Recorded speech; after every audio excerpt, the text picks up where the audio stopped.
और इसी बीच इस वक्त की बड़ी खबर का रुख कर लेते हैं। एसआईआर को लेकर सुप्रीम कोर्ट में सुनवाई हुई है। सुप्रीम कोर्ट ने चुनाव आयोग को फिर कहा कि आधार और वोटर आईडी को वैध दस्तावेज माना जाए। सुप्रीम कोर्ट की तरफ से सुनवाई में यह बड़ा फैसला सुनाया गया है। इलेक्शन कमीशन ने सुप्रीम कोर्ट को दलील दी और कहा कि राशन कार्ड पर आपत्ति है, ईपीआईसी इसीलिए नहीं क्योंकि ये विशेष सघन पुनरीक्षण है और आधार फॉर्म में मेंशन है। सुप्रीम कोर्ट ने कहा कि आधार और ईपीआईसी को शामिल करें और कोई फर्जी मिले तो केस टू केस बेसिस पर एक्शन ले लें, लेकिन इन दोनों को 11 दस्तावेजों जैसा शामिल जरूर कर लें। मामले पर कल फिर से सुनवाई होनी है और कल सभी पक्ष अपनी अपनी दलील रखेंगे। आपको बता दें कि और इस पूरी खबर की अधिक जानकारी के साथ न्यूज 18 संवाददाता शंकर आनंद हमारे साथ दिल्ली से फोन लाइन पर हैं। शंकर, क्या जानकारी है?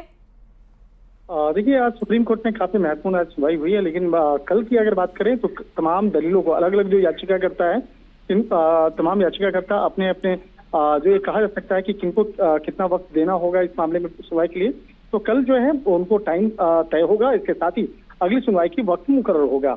आज इस मामले में देखा जाए तो जिस तरह से बिहार में विशेष मतदाता सूची पुनरीक्षण का जो मामला है, इस मामले पर जिस तरह से तमाम मसलों को रखा गया और इस मसले पर आज सुधाकर सिंह भी आज कोर्ट में हालांकि पहुंचे थे और जिस तरह से इस मामले पर देखा जाए तो अलग अलग जो याचिकाएं दायर हुई थी, अलग अलग उनकी तरफ से कई सीनियर एडवोकेट भी पेश हुए थे। सीनियर एडवोकेट गोपाल शंकर नारायण जो हैं, जो एडीआर की तरफ से पेश हुए थे और इसके साथ साथ वो तमाम आज कोर्ट में सुनवाई के दौरान में आप तमाम दलीलों को रख रहे थे।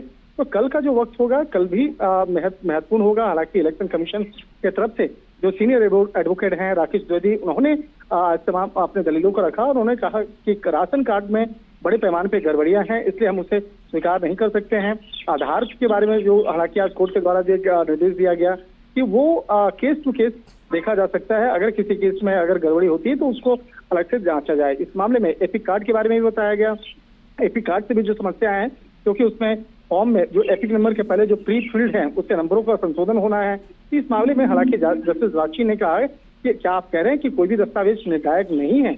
इस तरह के जो सवाल जवाब आज किए गए हैं, तो एक तरह से कहा जा सकता है कि आज काफी विस्तार से सुनवाई हुई है, लेकिन कल की जो सुनवाई है वो भी कई मायने में बेहद महत्वपूर्ण होने वाली है। जी चलिए, बहुत बहुत शुक्रिया शंकर हमारे साथ जुड़ने के लिए, तमाम जानकारी के लिए।